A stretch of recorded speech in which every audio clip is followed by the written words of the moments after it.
Okay, today we're looking at what I've called for Insomniacs. And we start with the song. Satan, you are a liar. You have never won. You will never win. Jesus is winning. Satan, you are a liar. You have never won. You will never win. Jesus is winning. Okay, there seems to be a relationship between prayer and sleep. I recall when I was still on campus, and you know, I had a roommate. We were in the same fellowship, and uh, he decided to pray, during the course of the night.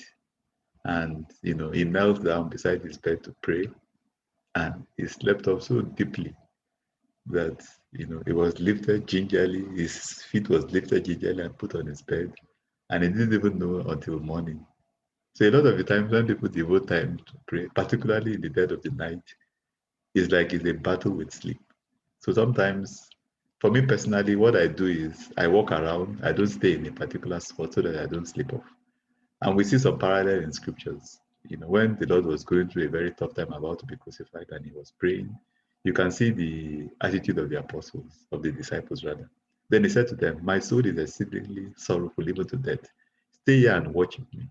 He went a little farther and fell on his face and prayed, saying, "Oh, my Father, if it is possible, let this cup pass from me. Nevertheless, not as I will, but as you will." Then he came to the disciples and found them sleeping. He went again, the same thing, you know, and he came and found them asleep again, for their eyes were heavy. So for those of you that are insomniacs, you have difficulty sleeping, maybe you should devote that time to praying. Look on the bright side, because the devil prefers that you sleep rather than you pray. In fact, because prayer does a world of difference. You look at when Peter was to be, you know, killed off by Herod, for preaching the gospel. In the dead of the night, the angel of the Lord came and, set him free. But the people, were gathered, praying for Peter, and he came and knocked on the door. You know.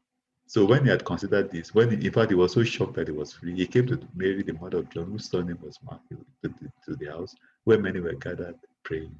You know, prayer changes situations. If you're an insomniac, you have difficulty praying, devote that time to sleeping. I'm telling you, the devil will let go. He will prefer that you sleep than for you to keep praying and making a difference in your life and your situation.